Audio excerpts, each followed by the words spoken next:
Hello, and thanks for coming to the Fox 7 Austin YouTube channel and checking out this exclusive show, the Good Day Austin Roundup. I'm Casey, one of the anchors on Good Day Austin, and I'm joined by fellow anchor Amanda Salinas and digital content creator Donny Wong. We're highlighting and talking about some of our favorite segments from the morning show that you may have missed and previewing upcoming weekend events. Let's start with a trip out to Circuit of the Americas, where you can check out some amazing art. Michelangelo's Sistine Chapel, the exhibition, is a collection of the artist's famous ceiling frescoes from the Vatican. They're in a format that allows viewers to get face-to-face with the masterpieces in a unique way through more than 30 artfully displayed reproductions.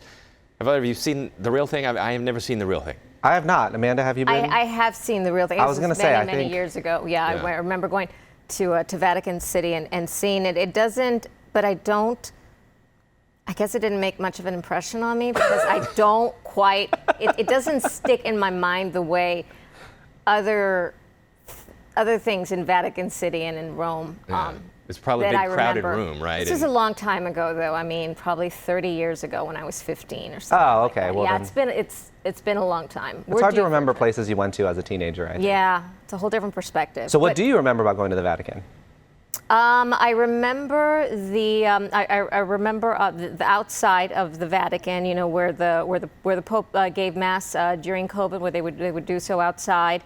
I think a sculpture, I should say, called La Pietà, which is, I think it's the Virgin Mary, and she's carrying the body of Jesus Christ. I remember that very clearly, and also I bought these beautiful rosaries that were, the wood was infused with rose petals, and they just smelled gorgeous, and I brought one back as a gift to my grandmother and also my grandmother's sister, so my granddad. That's what I remember. That's awesome. Yeah.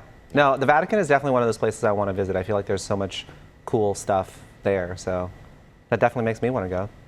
Mm-hmm. Casey, you're interested in going? To the Vatican? Yeah. We can take a trip there.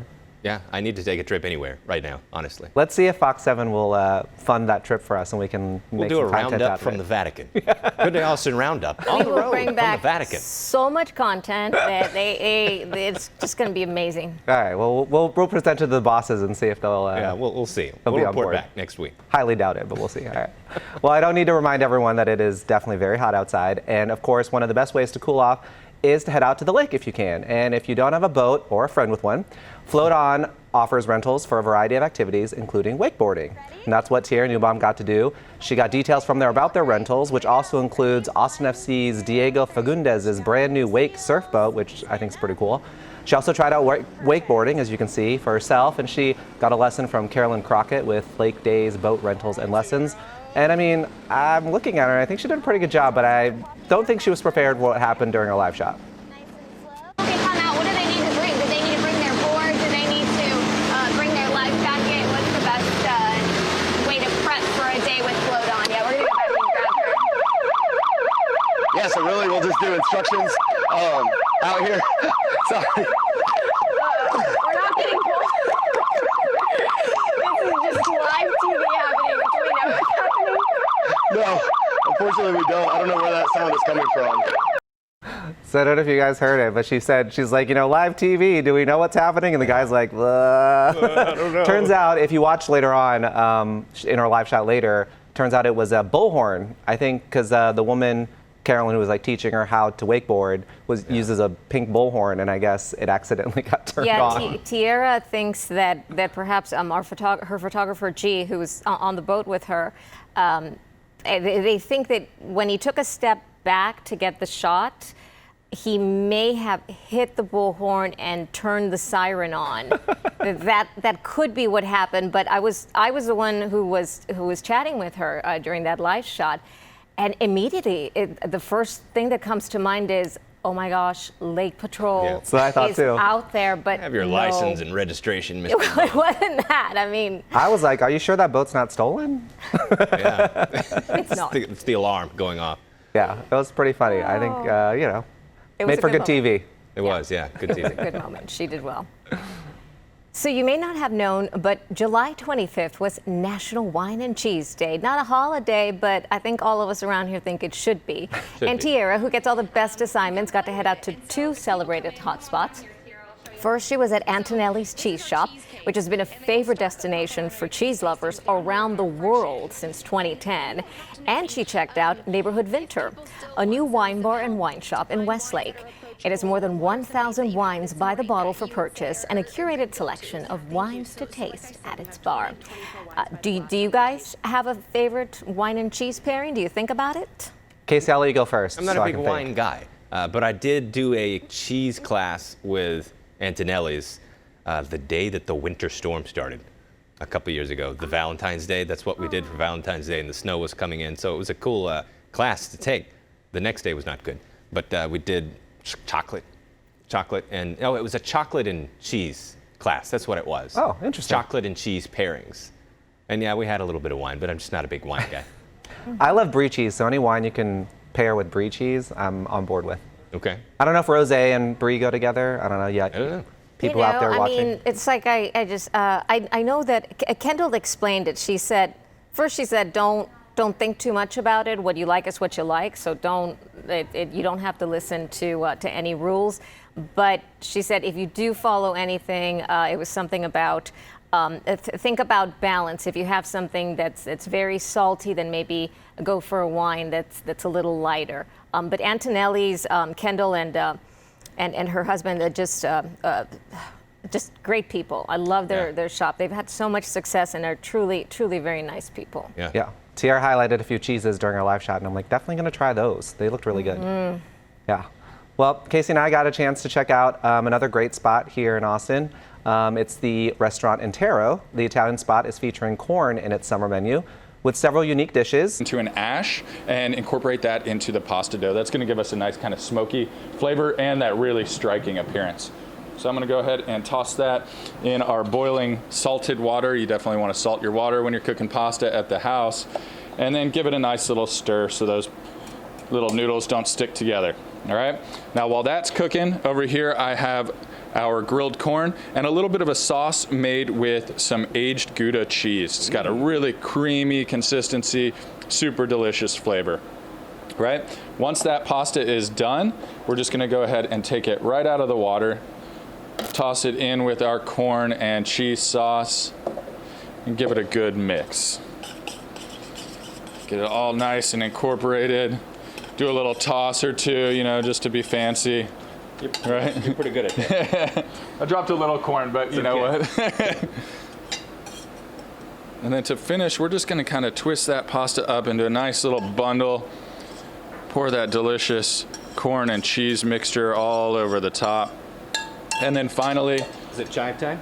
oh, it's almost chive time. I'm gonna put you in charge of the chives, though. I'm all holding right? the chives.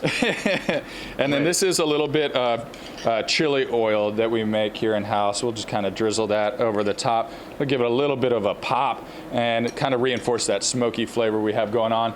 And now you're up. It's Chive time. Chive time. Here we go. Okay. Any advice on how much chives? You can never have too much chives. Never have too much chives. You thinking the whole thing or like I think one more of those. one more? Good to go. All right. Oh my gosh. That looks good. Beautiful. Awesome. Lovely. And what do you call this again? This is our bucatini with grilled corn.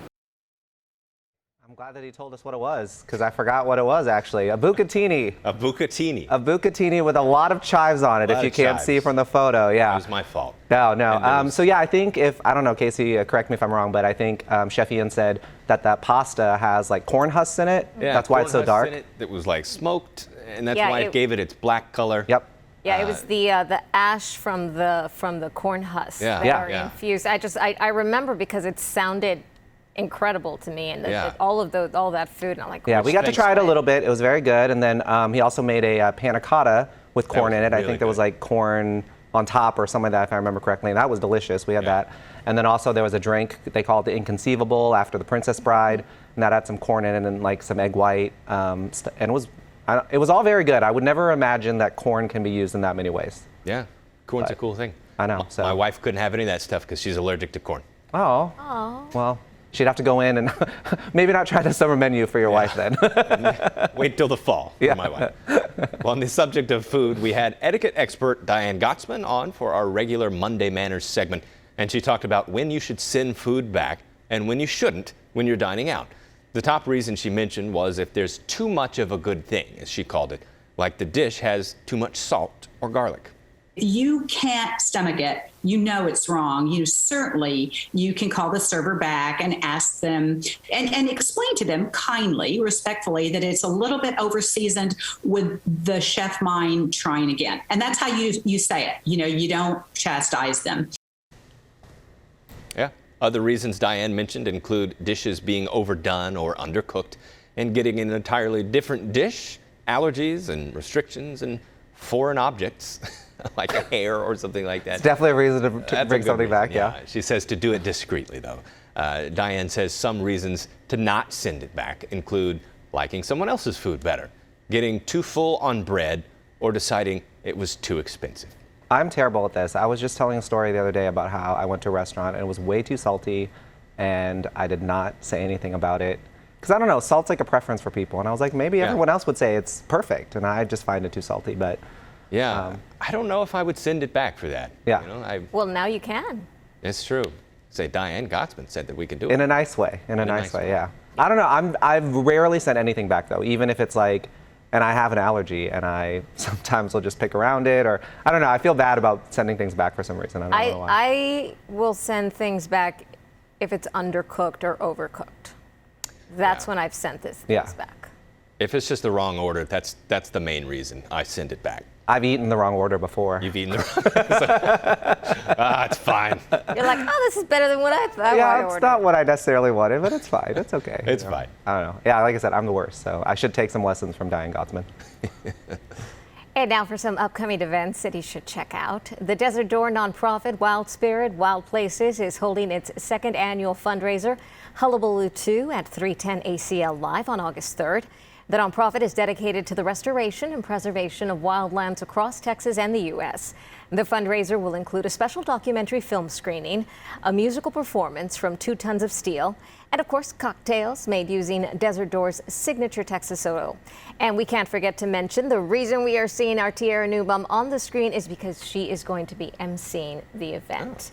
I have not been out to Desert Door yet, but it sounds like an amazing place. I've been a couple times. Have you been, Casey? No, I've had been on show when I was on Good Day Weekends. I booked him, but I haven't been. It's a beautiful spot. It's out in Driftwood, and they got a lot of land out there, and you can kind of see, as you can see in the video, they have a cool little tasting room, and you can try their stuff. And I don't know, it's a great spot. So I highly recommend if you have a chance to go. And if it wasn't hot enough already, Leroy and Lewis is hosting its 6th annual Heat Week. Each day features a special spicy dish, and the event starts today and goes through July 31st. Today's dish is spicy shrimp. I have no idea how to say this. Aguachile? Aguachile. Aguachile. That's pretty good. Aguachile. Okay. Other dishes include a piping hot pampanella, pork chop, hot and cold gummy bears, and ice cream and Chud's barbecue habanero summer sausage with firecrackers. That's a lot. That's a lot. It sounds awesome, though. I don't know. I mean, I'm not a big spicy fan, so this isn't necessarily probably my go-to event, but I do like to try to, try spicy things when I get a chance. So, Just get a little bite so it doesn't hurt your stomach. Yeah. This video from, when Tierra went out to do a segment with Leroy and Lewis, and they have some really great barbecue and stuff, so I don't know. Amanda, I feel like you like spicy stuff. I do. Not overly spicy though, because I want to be able to taste the flavor of the food, and sometimes if it's too spicy, it just overtakes all of the natural flavors of that meat. But I would definitely taste that. It all sounds amazing. Yeah, that hot and cold gummy bears and ice cream I think sounded really good. Yeah. I'm a sweets person, so that's why I would like that. Yeah. And fun fact, when I was looking for video for this segment, our news director Kevin participated in Heat Week 3 years ago. Yes, I remember. It was eating like Fritos or something, right? It was live right here on Good Day Austin, wasn't it? Yes. I don't remember. I think it was like some spicy Fritos or something. Also, I mean, obviously it's a Leroy and Lewis event. Was it 3 years so it was out ago, there. or was it? Could have been more. I think it was. I feel like it was more, and they were just down it was just down the street. It was very close by. I remember. Yeah. I don't remember if there was like a competition or something. I don't remember. Because our news director, Kevin, is also a big spice person. Remember we had that chili pepper contest? Do you guys remember that? Maybe that's what I'm thinking. Do you remember that, Casey? I've seen him just eat raw peppers in the desert.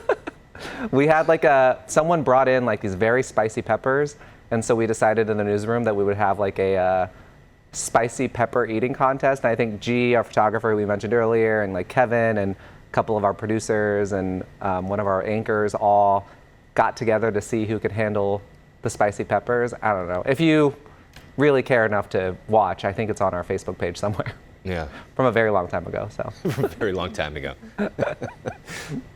Oh, remember, you can get details for all these stories we've talked about in the links below this video. And thanks for watching the Good Day Austin Roundup. You can subscribe to our YouTube channel and check out the rest of our content, or head to fox7austin.com. And remember, you can catch Casey and Amanda every weekday morning at 4:30 on Good Day Austin.